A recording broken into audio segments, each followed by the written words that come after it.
Um dos primeiros fundos imobiliários que eu comprei na minha vida pode acabar ou ele pode melhorar. Vai depender muito de você que está assistindo esse vídeo. Por quê? Você que é investidor, você vai poder votar no que vai acontecer com o futuro do BCFF e eu também. Então deixa eu explicar o que está acontecendo. Daqui a pouco eu vou trazer meu amigo Ricardo para a gente conversar um pouquinho sobre isso, para que você possa tomar sua decisão sobre o futuro de um dos maiores fundos imobiliários do Brasil. E antes de começar o vídeo, clica no botão aqui de se inscreva para você fazer parte dessa nossa comunidade aqui dos primos e clica no botão de like, porque quanto mais like, melhor para o vídeo. A gente vai chegar a mais pessoas. O BTG Pactual comunicou ao mercado no dia 11/7 que ele pretende unir dois fundos imobiliários que ele faz a gestão, o BCFF11 e o BTHF11. Deixa eu falar um pouquinho sobre cada um desses fundos para introduzir o assunto. O BCFF11, ele é o FOF mais antigo da indústria. Um FOF é um Fund of Funds, então é um fundo de fundos. Você bota o dinheiro lá e ele compra outros fundos imobiliários. Ele tem o maior patrimônio do segmento dele, tem 1,88 bilhão.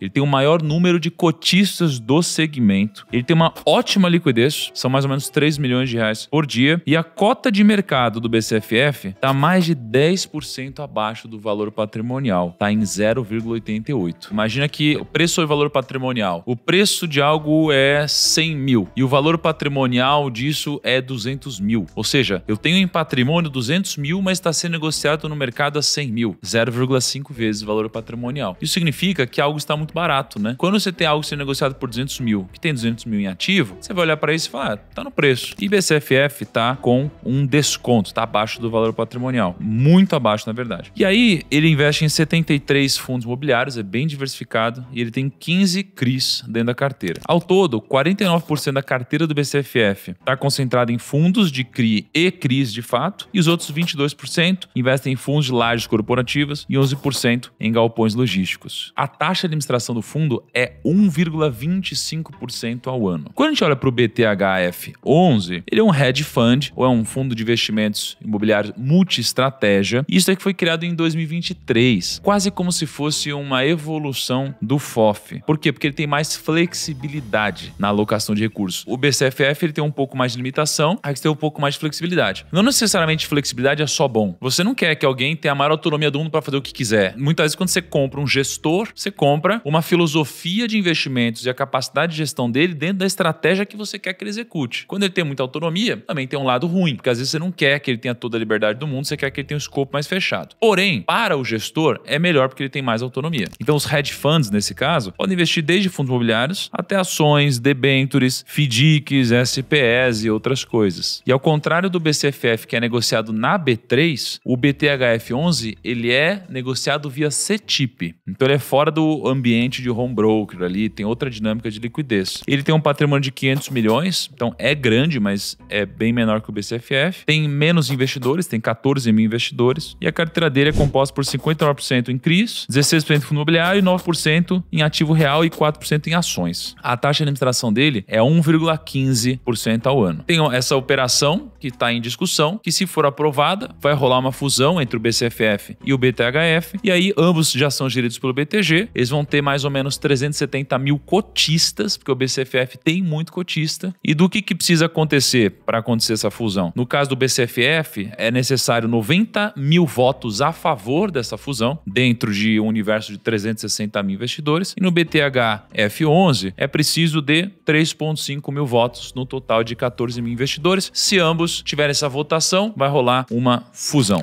Esse aqui é o Ricardo Figueiredo, ele é analista aqui na Finclass. Seja muito bem-vindo, Ricardo. Obrigado. Focado em fundos imobiliários. Fiz é comigo. É isso aí. Se não for o melhor, é um dos melhores analistas de fundos imobiliários do Brasil. E, poxa, tendo um analista desse calibre aqui próximo de mim, eu quis trazê-lo no vídeo para dar a opinião dele sobre se faz sentido ou não essa fusão, que é rara de acontecer, mas pode trazer impactos muito grandes para o nosso bolso, né, Ricardo? Exato. Então vamos lá, né? Se acontecer essa fusão, é bom para o cotista de BCFF? Acho que essa fusão é uma fusão ganha-ganha. Ganham os cotistas dos dois fundos. Vamos voltar e vamos ver a natureza da fusão. A natureza da fusão é fazer com que nasça um único fundo com a natureza do hedge fund FII ou multi-estratégia. E aí a gente vai ver a morte do primeiro e do maior FOF da indústria, que é o BCFF. Particularmente, eu considero o hedge fund FII a natural evolução do FOF. Eu costumo chamar, inclusive, de FOF 2.0. A indústria caminha para que a gente tenha cada vez menos FOFs e mais hedge fund FIIs, porque a própria estratégia dá para o gestor mais opções de alocação na carteira. O nascimento do FOF foi maravilhoso para a indústria, deu uma ótima opção para os investidores, mas o desenvolvimento da indústria mostrou que a estratégia acaba deixando o gestor de mãos atadas em determinados momentos do ciclo econômico e do ciclo imobiliário. Normalmente, quando está muito bom para comprar a cota do fundo imobiliário, o gestor está muito amarrado ali em fazer giro de carteira porque a cota do FOF está descontada. Mas explica pra gente, na prática, o que é isso? Assim? Qual que é a limitação que o gestor de um FOF tem e que impacta o cotista? No FOF, ele vai ter que ter a maior parte, para não dizer praticamente 100% da carteira, alocada em cotas de fundos imobiliários. Tá. O FOF, ele precisa fazer giro de posição, é natural do produto, porque uma parte do que ele distribui para o cotista vem do rendimento que ele recebe dos fundos investidos, e uma outra parte é esse lucro imobiliário deste giro que ele faz. Comprou a cota 100, vendeu a 110, tem lucro aí, reverte em dividendo. Só que quando ele tem prejuízo, isso também impacta o dividendo. Comprou a cota 100, vendeu a 90, 10 de prejuízo, isso vai impactar, vai puxar naquele momento o dividendo para baixo. Nota que claramente há um desincentivo para o gestor girar posições em que ele esteja perdendo dinheiro. Ainda que fizesse sentido na estratégia Você geral. acha que esse desincentivo ele tem muito mais a ver, às vezes, com o desconhecimento do cotista de não estar preparado para olhar para um rendimento mensal de 0,8 e de repente nesse mês ser 0,2? E porque não necessariamente ele não deveria vender algo que caiu, mas se ele vende, ele vai acabar fazendo com que o cotista se assuste, fique com medo, venda. É mais por isso do que por de fato ser ruim, né? Exatamente.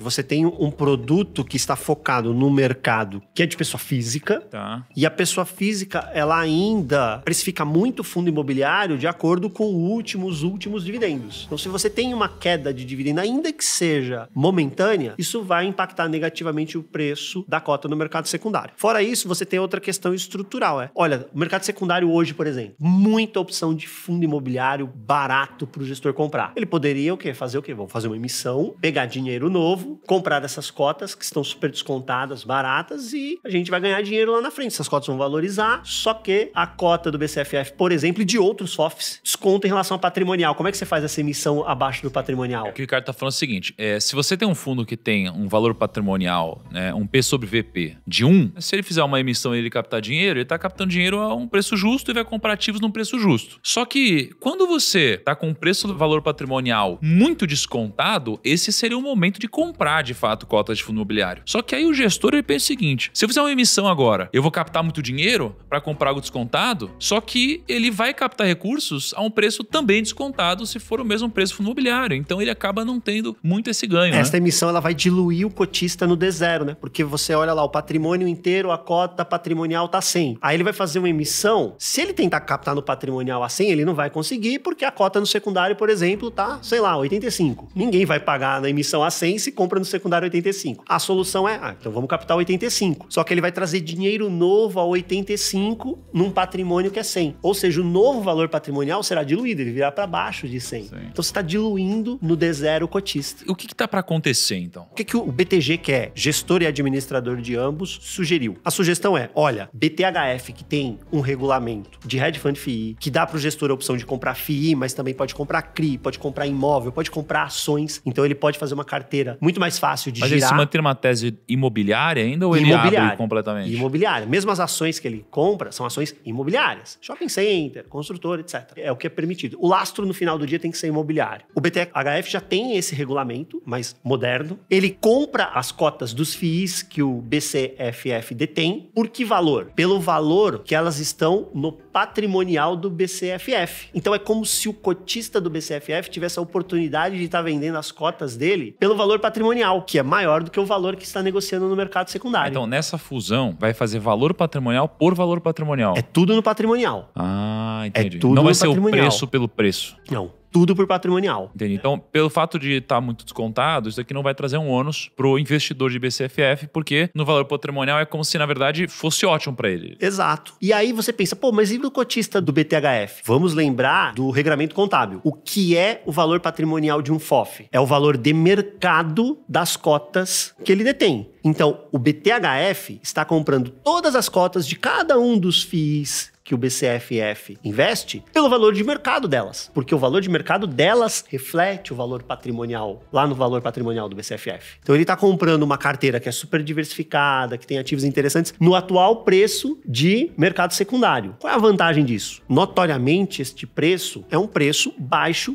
para a maioria dos fundos imobiliários que a gente tem na B3 hoje. Para a carteira do BCFF, com certeza. Isso abre espaço para mais adiante, num ciclo mais positivo de mercado, juro caindo um pouquinho, a janela melhor para FII, essas cotas elas vão se valorizar no secundário. Então, o BTHF vai conseguir vender essas cotas com lucro imobiliário. Então, ele destravará lucro imobiliário numa posição que hoje o BCFF ele não consegue fazer. Por quê? Porque qual é o valor de custo destas cotas para o BCFF? Para alguns casos, é um valor que está muito acima do que está no secundário. Então, se essas cotas ainda se valorizassem, o BCFF ia sair no 0 a 0 se muito. Então, ele não consegue girar isso agora sem produzir prejuízo. O BTHF vai pegar tudo isso no atual valor. Então, ele vai ter condições de gerar lucro imobiliário mais adiante. Por isso que eu falei que é um ganha-ganha. A turma do BCFF vai sair no patrimonial e a turma do BTHF vai estar comprando todas essas cotas a valor de secundário. Trouxe aqui algumas anotações aqui das consequências da fusão. Então, a BCFF aumentaria o rendimento para algo entre 11% e 16%. Ganho de capital de 12% com a venda dos ativos pelo valor patrimonial, valorização da cota com aumento dos dividendos distribuídos, redução da taxa de administração, mais gestão. Então iria de 1,25 para 1,10. E na verdade, os dois fundos vão baixar a taxa, então, né? O que vai acontecer é o seguinte: BTHF vai comprar os ativos do BCFF. O que ele vai entregar para o BCFF? Cotas do BTHF. Uhum. Então, durante um período curto de tempo, BCFF vai ter única e exclusivamente cotas do BTHF. Até que termine todo esse processo. E aí, o cotista do BCFF, ele vai receber cotas do BTHF. No final das contas, só existirá BTHF na bolsa. Quando isso acontecer,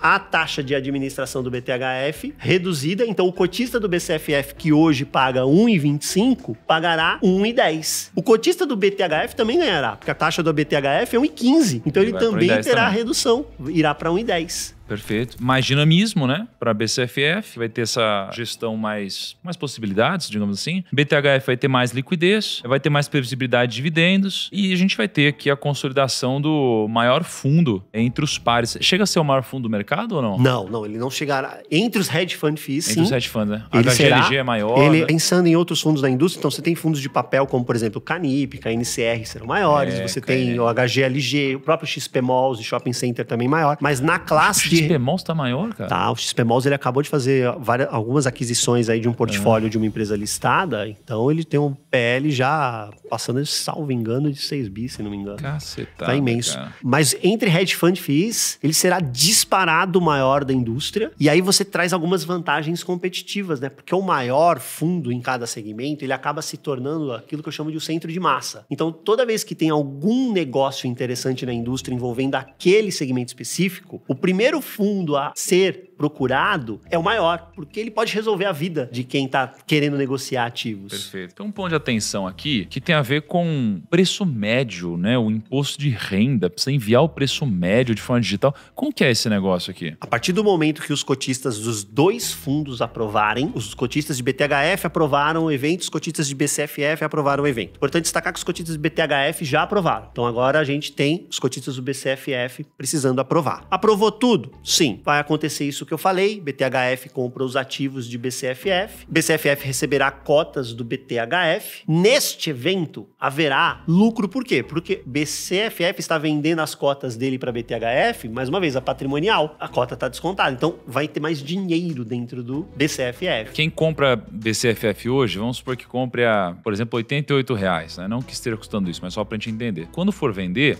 como a gente tem um preço sobre valor patrimonial de 0,88, é como se eu fosse vender a R$100. Então, quem comprou hoje por 88, vai vender por 100 e vai ter um imposto sobre 22 de lucro aqui. Exatamente. E como é um evento que está sendo realizado pela administradora, isso será retido na fonte. Neste caso específico, você não está negociando no home broker. A administradora é que está fazendo essa operação. Então, ela reterá na fonte. Quanto ela reterá? Eu, cotista, tenho a obrigação de informar qual é meu preço médio. Então, o administrador BTG criou um site, tá lá bonitinho, você vai entrar, né, se identificar e colocar meu preço médio em BCFF é X. E o administrador é responsável por calcular qual é o imposto devido, reter esse imposto e liquidar com o fisco. Mas então quer dizer assim, a pessoa não vai ter o que fazer. Ela vai pagar imposto. Vai pagar imposto. 20%. Sim. Se for pessoa ela física. só não vai pagar imposto se ela tiver uma posição muito antiga com este preço médio tão mais elevado que ela adquiriu em algum momento que este fundo estava negociando acima do atual valor patrimonial. Aí não há que se falar, né? Porque o preço médio dela é maior do que o preço de saída. Do contrário, ela terá imposto. Importante destacar que, eu esqueci de mandar. Eu não mandei meu preço médio. O administrador, ele tem que considerar algum valor lá para recolher imposto, né? Qual é o valor que o administrador considerará para que ele esteja livre de responsabilidade perante a Receita Federal, porque ele foi o mais conservador possível. É o menor preço histórico do BCFF. Porque ao considerar o menor preço histórico, ele automaticamente terá o maior imposto possível a ser recolhido na operação. Por isso que é fundamental para o cotista informar o preço médio. Então é o seguinte, imagina o seguinte, se você não entra no site, você não preenche o seu preço médio de BCFF. O BTG vai fazer isso por você, né? O administrador vai fazer isso por você. Só que ele vai colocar o preço médio sendo o menor preço da história de BCFF. Então vamos supor que você pagou aqui e o lucro vai ser até aqui, você pagará isso de imposto. Se você não disser que você pagou esse preço médio, o BTG vai considerar esse preço aqui. E você vai pagar imposto sobre tudo isso. Então você precisa declarar o seu preço médio para que você não tenha esse problema, esse ônus. E aí onde eu entro agora, no seguinte, isso daqui não é uma coisa que não precisa fazer nada, né? Na verdade, para acontecer esse movimento de fusão, você precisa preencher algum formulário e nesse formulário você também vai preencher o seu preço médio, né? Primeiro passo é você votar, né? São 2 eventos independentes. Primeiro passo, acessar, é tudo digital. Então, acessar e votar. Votou, vamos imaginar que o BTG consiga reunir os 25% aprovando. Que eu espero que aconteça, porque o movimento é positivo para os dois. Conseguiu, aprovou. Agora, o próximo passo é informar o meu preço médio para que ele recolha o imposto. E aí, no final das contas, eu vou sair com o quê? Eu vou sair com as minhas cotas de BTHF. Então, você que é cotista, imagina que você tem 1.000 cotas de BCFF no total. Se você tem 100 cotas, você vota por 10% do BCFF, né? Se você tem 10 cotas, você vota por 1% do BCFF. Então, é preciso de um quórum de 25% para que algo seja aprovado nessa magnitude. Então, se você quiser votar para que aconteça a fusão, você vai precisar entrar na Assembleia, certo? E aí você vai votar a favor disso. Eu vou deixar o link aqui embaixo para você clicar, se você quiser votar, ou na verdade votar negativamente, né? Que você pode... Você pode não concordar com o movimento e votar contra, mas mais uma vez entendo que o movimento é positivo para ambos os fundos. Perfeito. Aí você pode clicar aqui e aí depois, isso aqui sendo aprovado, aí eu provavelmente vou aparecer aqui nas redes sociais de novo para te dar orientação, mas você vai ter que depois declarar qual que é o seu preço médio de BCFF. Considerações finais, Ricardo, de tudo isso. Mais uma vez, esse é um movimento que eu entendo que é um movimento que o BCFF está fazendo junto à BTHF, porque eles têm esta oportunidade, que a gestora tem os 2 fundos, né? Tem o hedge fund fee dentro de casa. Para ela é uma sinergia operacional? Para ela, eu entendo que é pegar o BCFF e modernizá-lo para o que a indústria está caminhando, que é o hedge fund fee, destravando o valor para o cotista, que não iria conseguir vender esta cota no patrimonial agora, ele conseguirá fazer isso. O hedge fund fee dele já nascerá super líquido, porque ele vai herdar essa liquidez do BCFF. Tem redução de custo, que é sempre super bem-vinda para todo mundo, tem redução de custo de administração, e você fica com um produto que está mais aderente à realidade do mercado. Assim como a indústria de fundos imobiliários nasceu lá atrás com os monoativos, que era um fundo que comprava um único prédio, e isso foi se modernizando ao longo do tempo para os fundos multiativos, comprando várias edificações, o FOF estava ali no momento inicial da indústria, e agora ele caminha para um desuso. que não será da noite para o dia, mas a gente já observa, por exemplo, nós não temos registros de novos FOFs sendo lançados no mercado. O que está acontecendo agora é lançamento do quê? De Hedge Fund FII. Então essas estratégias estão chegando e é natural que os FOFs ou eles mudem regulamento para se tornarem Hedge Fund FII, só que se você tiver uma base muito grande de cotistas, o trabalho será hercúleo para isso, porque você tem que reunir 25% das cotas. Que é o caso do BCFF agora. Ou então você simplesmente vai fazendo essas fusões. Também requer a aprovação, mas neste caso você já consegue juntar dois, ficar ainda maior, com um veículo já moderno, redução de custos. É um caminho natural de evolução da indústria. Perfeito. Bom, isso aí. Me deixa a sua opinião. Você tá afim de votar a favor ou contra esse movimento? Deixa aqui nos comentários. Quero saber o que vocês, primos. Eu sei que vocês têm muito BCFF na carteira, ou vocês investidores de uma forma geral. Qual é a opinião de vocês? Deixa aqui nos comentários. E se tiver alguma novidade, eu e o Ricardo voltaremos aqui para atualizá-los. E aliás, fica aqui o convite também, né? O Ricardo assina uma carteira de fundos imobiliários, né? O Ricardo tá dentro da Finclass. Você faz lives lá dentro, né? Faço lives para os assinantes. A gente faz vídeos pro canal no YouTube da Finclass. E tem curso também na Finclass de fundos imobiliários. Enfim, acompanha o trabalho do Ricardo aqui nas redes sociais dele e também ali pela Finclass. Um grande abraço, até o próximo vídeo e tchau.